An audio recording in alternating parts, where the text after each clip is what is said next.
It's John Pollock and Jimmy Korderas. We're coming out of the WWE's Elimination Chamber event from Sunday night in Phoenix, Arizona, and we have a new WWE champion in Bray Wyatt following the Elimination Chamber match, which I think we are not going to be in any big disagreement over. What was the match of the night? That chamber match I thought was really, really well put together. Absolutely. I thought from start to finish it was booked really well. Having John Cena and AJ Styles started off. That crowd was just electric before that bell even rung when they realized who was starting it, and that crowd was there for that chamber match. They were great throughout that entire match. Yeah, absolutely, and it just everything just fell into place. Even the who exited the pods first, the order of entrance into the match, all of that made sense, and even the eliminations made sense. The whole thing kind of made sense going into the total booking. Having John Cena not being the last guy eliminated kind of added a little more intrigue to the match. I thought it was booked from beginning to end really well. And with the guy in Bray Wyatt that I don't think you see as this, he needed some big momentum coming out of this beyond just winning the match, and they did so in not just pinning Cena, but also Styles. I mean, your two focal points on Smackdown, Bray beating both of them clean with the Sister Abigail. I think that did a lot for his finish, and you had a great reaction to Bray's win. And I was just so glad they didn't decide, hey, do people know this finish? Let's go a different route and we can flip it back on TV. They have their plan. They went with their plan, and it turned out great. That audience loved that match, and everyone was giving it a big thumbs up. Yeah, absolutely. And I know one of the biggest complaints lately has been predictability and kind of figuring out. This is becoming my new pet peeve, Jimmy. Yeah, is people's desire to not see anything coming, that it's just so out of left field. And the right surprise at the right time is great. Yeah. But when you're telling a story,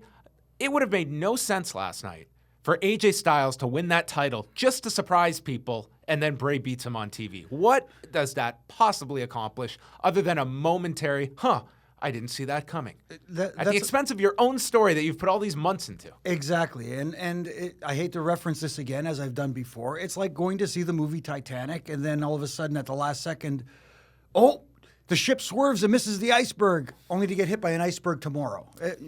It's stupid, but everything made sense. Bray Wyatt winning the WWE Championship made sense if that's the route they want to go with Bray Wyatt versus Randy Orton, and adding the WWE title to that match at WrestleMania adds intrigue to it. And for those saying, main event at WrestleMania, we already know that the main event of WrestleMania is WrestleMania itself. It's got several matches that can be billed as main events or whatever, because Raw's going to have their main event, SmackDown's going to have their main event. Then you got your main event, and then you got your Undertaker main event, and then, you know what I mean? Works out to about 5 main events. Yeah, so... And if you're going to isolate one, this year it is Lesnar and Goldberg. Yeah, pretty much. So, let's just put that to rest. In other words, main eventing the SmackDown side of things. And I think the intrigue in this is also the fact that you have Bray Wyatt and Randy Orton that are on the same page today, and how you treat the next 7 weeks going into WrestleMania, of whether you do the big reveal of Randy Orton trying to infiltrate the Wyatts, how they're going to get in this, because you still have 7 weeks to continue this. And on paper, it's the match, and now the story continues with the two. Yeah, I kind of like that. It, in a way, it kind of parallels in a different way what's going on the Raw brand when you have Kevin Owens and Jericho as being on the same page, which eventually looks like it's going to lead to a clash between the two. You have a similar circumstance, but told in a different way. It's a different story being told, and I like the nuances of each story being told differently. And then you have the wild card of Luke Harper being thrown into the mix. Could be involved in the WrestleMania match. And then there's still Eric Rowan in the wings, which we don't really know what his status is right now. I think he's ready to come back, if I'm not mistaken. But yeah, he should. You would think he'd be back fairly soon. What did you think of the actual changes that we were kind of guessing around with last week of the chamber, getting to see it in practice? This just seemed like a much more talent-friendly chamber. Yeah. And to me, they made significant improvements over the old structure. Yeah, visually, I like the fact that it's more squared. I think it looks cleaner on television, at least from a television perspective. Replacing those steel grates on the outside of the ring with, I don't know if it was padded. People kept telling me it was padded. If it was, I don't care. Who cares? Does it really matter? It at least allows the guys to do a little bit more on the outside without, jeopardizing their career.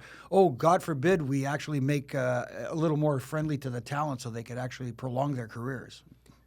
I just thought I liked it. Yeah. I like the pods were actually looked a little bigger and looked a little more solid. You can do things off the pods now, where instead of guys being hunched over and they couldn't do any dives off of it, you can do that as well now. Yeah. It just seems like it's a significantly improved upon structure. Whereas we talked last week, the fact that when the first chamber came in 2002, the talent got to the arena that day at Madison Square Garden to see this thing because no one knew ahead of time what this was even going to be until you tuned in that night.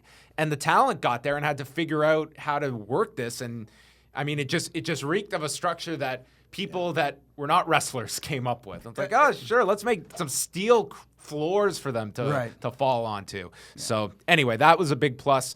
It was a very strong match. It went close to 35 minutes. To me, it was paced very well. Yep. And it came down to Bray Wyatt and AJ Styles, with Wyatt winning clean with the Sister Abigail. And we got some teases within the match. Yes. I guess the most noteworthy one, it feels like Baron Corbin and Dean Ambrose can kind of peel off, and that's your IC title program going into WrestleMania, which I kind of like. And I'm becoming a big Baron Corbin guy right now. I think there's a lot of upside to him. I think he's being handled correctly so far. I mean, like, obviously, some people are going to complain, well, he's already lost to John Cena. Big deal.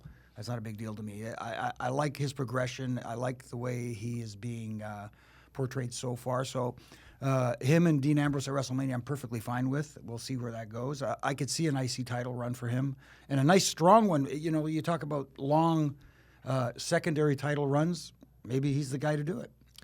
With John Cena, I mean, what did you think of the handling of Cena, his elimination? Because outside of the backstage interaction with Nikki and Maurice, there was really nothing to hint you towards anything. And really, that was just isolated to Nikki and Maurice, which you can expect Cena to probably get involved with. Right. But any conclusions on John Cena coming out of Elimination Chamber towards his WrestleMania program? Well, obviously, other than the fact that he's the one who pinned The Miz to eliminate him from the Elimination Chamber match, so maybe we get a little something because, as we see in the past, the former champ gets his rematch somewhere down the line. So I could see it becoming a SmackDown match with him and Bray Wyatt. Maybe The Miz gets involved somehow and causes John Cena to not recapture the title and break Ric Flair's record, which leads to the rumored match that we're supposedly getting at WrestleMania. Yeah, I was watching this and I was just thinking how, I didn't really have any issue with what they did at the Rumble, but watching this, I could have gone for the idea of AJ wins this hard-fought match at the Rumble. Cena goes into this chamber doubting himself, and while he doesn't have to win the match, Bray can still win the match. He gets his moral victory, and he pins AJ, and it's significant, and then we get the final match between these two at WrestleMania. That crowd, people just can't get enough of this match, in my opinion. And I feel that you don't know how many big opportunities you'll have with John Cena. And I mean, even AJ, he's the same age as Cena as well. And to me, I would want to be putting John Cena in as many fun matches, fun combinations as possible. And there's tons of possibilities on this roster beyond AJ. And once you're done with this feud, I mean, everyone would love to see a Cena Nakamura match. I think that would be super exciting. Cena and Joe. There's all these different options. And here you have WrestleMania. And I would just want to come up with the most appealing thing with Cena. And I feel people would still dig another AJ match if you had done things a little different. Yeah, I'm trying to understand why the direction they're going in for this rumored match between Cena and Miz and company at WrestleMania. And, we can which will be story heavy. I mean, this isn't going to be your big blowout singles match, or I mean, the match will be secondary to the story. Yeah, absolutely. And for those who are going to complain and say, I actually had somebody tweet me today. And Someone complained to you on Twitter? Oh, what a shock. But they said, isn't this a slap in the face to John Cena to have him in this rumored match at WrestleMania. And I said, well, if he's okay with it, why should I be upset? Or why should you be upset? If he's the guy who's going along with the program and he probably has his reasons for doing it, why do you care? Well, because we have to, because it's Twitter, you know. Yes. Well, as we always say, card's subject to change as well. Yeah, you never know. That might, again, it's rumored. Plans can always change in this company until it's official. But nonetheless, let's move on to the rest of the card. Randy Orton and Luke Harper had a pretty lengthy match. The announcers seemed to really go out of their way afterwards to put it over as Luke Harper's best performance, and the fact that, you know, even in defeat, he looked really good going up against Randy Orton. I thought in particular, up like the final 5 minutes, this really built up with the near falls, and Orton gets the win, goes in hot to WrestleMania. But how did you feel Luke Harper looked in this one? I thought he looked fantastic, and I thought I've always been a Luke Harper guy too as well, because I think he's probably in the conversation when we talk about best big men in the business right now. I still categorize him as a big man because of his size, but. Unlike David Otunga, I don't think he moves like a cruiserweight. That's a different story. I don't even want to go into that. But I like Luke Harper. I like where he's going with it, and where they're going with Luke Harper. And it was the right choice to have Randy Orton beat him. I mean, would he benefit from a win against Randy Orton? Of course he would, but that's not the program going into WrestleMania. So, and he looked good. There's a way to look good in defeat, and that's what happened with him. And I'm okay with it. I mean, and the match itself was really good, I thought. It started off slow. It had a nice slow build and did what you're supposed to do. You're supposed to get people invested in the match late towards the finish. If you do everything, throw everything but the kitchen sink at them before the finish, and then they don't react to the finish, you've just defeated the purpose of the match. And their best reaction was the finish, the RKO out of nowhere again. Naomi won the women's title, defeating Alexa Bliss. I guess a finish that surprised some people that they took the title off of Bliss. They had some of their hang-ups in the match, but I'll say this was one match that I looked at, and it was like this they could definitely have their problems, these two. But I thought overall, the match was slightly above what I expected. And more important than even the match, I thought it was the post-match treatment they gave Naomi was really strong. You really had a genuine moment from Naomi where this title win felt significant to her, and the audience reacted really well in Phoenix to her winning this. So I guess where was this in terms of your expectations versus the execution? Well, I'm with you, and it surpassed my expectations. I thought it was a good match between the two. I'm very surprised about Alexa Bliss and her progress so far. I think she's ahead of schedule, let's just say, in her progression on the main roster. Very surprised that Naomi won the women's title on the SmackDown side. I'm still trying to figure out, other than the fact that Orlando is her hometown, and give her the hometown rub, so to speak, as champion going into WrestleMania. This will be the ultimate hometown loss, Jimmy. Yeah, exactly. Promotional purposes going into WrestleMania and stuff like that. But I don't know. I'm just, I don't mean to sound negative, but it just doesn't feel like a game changer thing for me. It doesn't feel like it needed to happen. Yeah, it'll be interesting to see with so many different women in this division how everyone is slotted into WrestleMania. And probably a few that'll just be odd women out on the WrestleMania card, you would assume.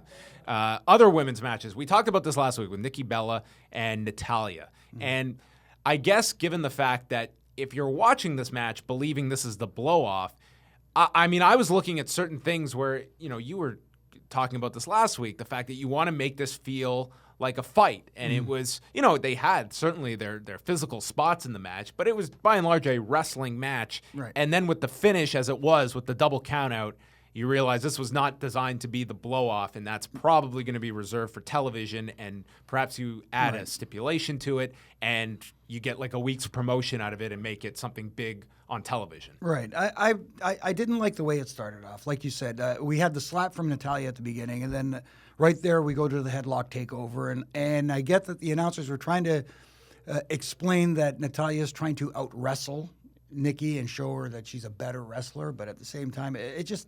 When you think of these two, it's all of those sneak attacks and brawls into the concession area, and necks being run into desks on Talking Smack, which, let's say, that injury angle they did on Tuesday was never brought up. No.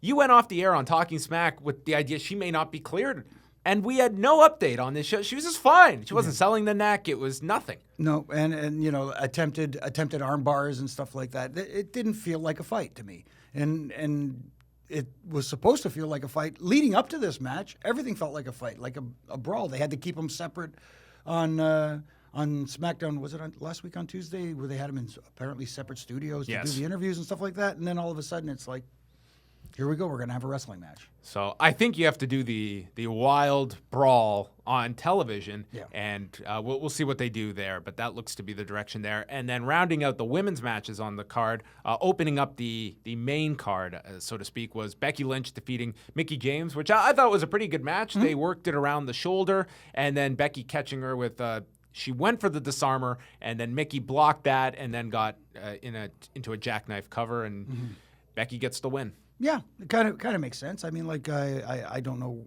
where they're heading to. Obviously, for the women's match on the SmackDown side at WrestleMania, you need an opponent for Naomi, and I mean, of the options available that are fresh matches, it's like Carmella.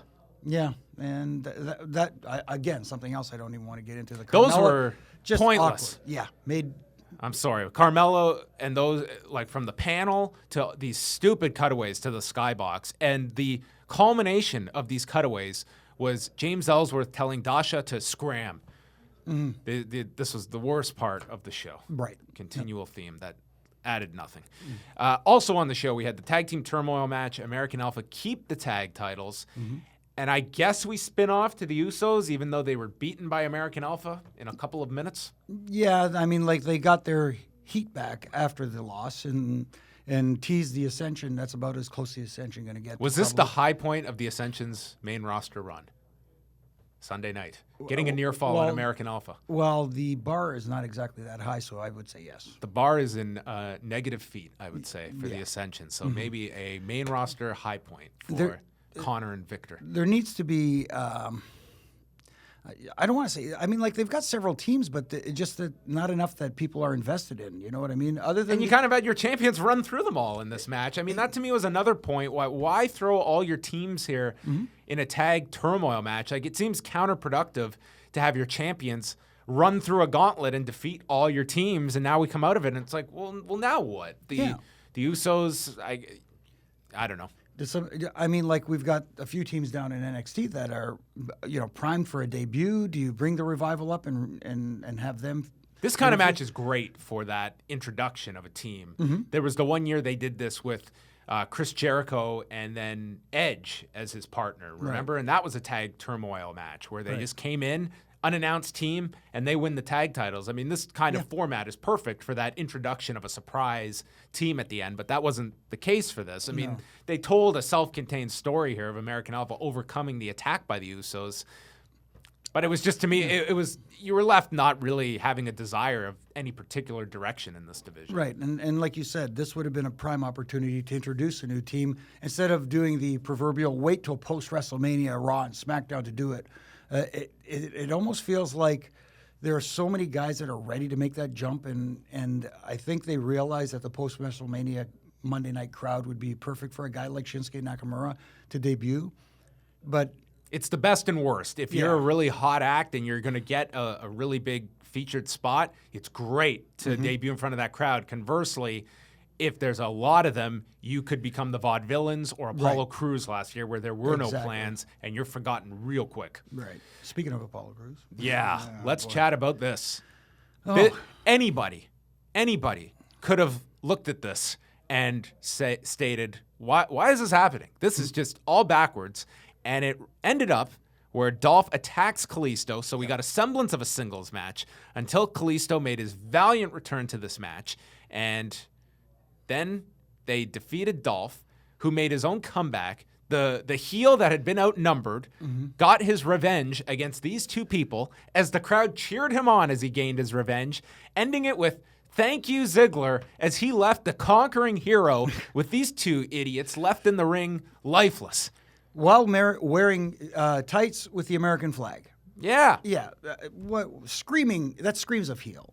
Like, this was booked back asswards from the get-go, and it's so comical just how badly this came off on Sunday. Like, even looking at this last week, you knew it was backwards. And just this crowd, I mean, this was one of their biggest babyface treatments of the night was for Dolph Ziggler. I think Dolph Ziggler was more over as a babyface on Sunday night as a heel than he was during his entire babyface run, which is kind of odd. And you know, like you said, it just doesn't make sense. Okay, he takes out Kalisto before the match to even up the odds, which is cool. And now Kalisto makes the valiant return into the match to make the odds uneven in favor of the babyfaces, like you said, which is just doesn't make sense.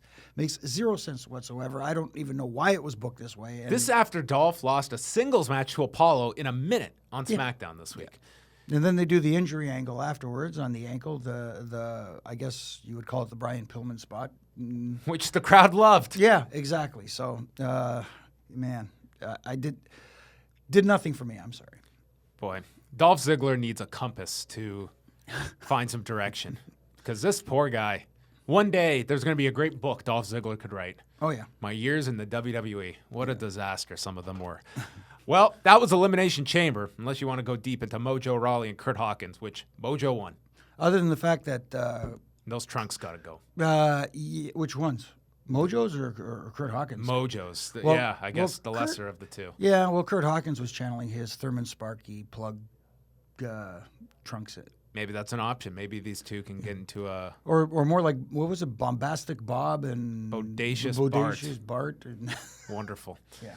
The new Midnight Express. Yes. Remember that. Well, Elimination Chamber, I'll say this. I thought overall a thumbs in the middle show, but an excellent main event. Yeah. And the main event was the key thing, and you got an excellent 35-minute match. I'm going to give it a slight thumbs up only because the lack of star power on the undercard overperformed for me. I thought the matches were... Nothing was bad, but, they actually delivered so. Well, the handicap match was bad, Jimmy. Other than that, we'll throw that out so we can grade it on a curve. Well, that was WWE's Elimination Chamber show. So now they have a few weeks off, and then Raw will present their final show before WrestleMania with Fastlane, where we already know it's Kevin Owens and Bill Goldberg for the Universal title, Roman Reigns against Braun Strowman, and that is what we have teed up. So we'll be back in a couple of weeks previewing that show as the picture forms for WrestleMania, and we'll be a bit clearer in a couple of weeks. So do follow him at Jimmy Korderas. He is always open to any positive or constructive feedback that you have for the man. He will get back to you in moments' time. And, of course, you can catch him on Aftermath on Sportsnet 360 here in Canada. And tune into The Law each and every Sunday night, 11 Eastern. Go to liveaudiowrestling.com and subscribe to this channel, youtube.com/liveaudiowrestling. We have previews and reviews of every single card, so you can check that out on YouTube. And we'll speak with you next month.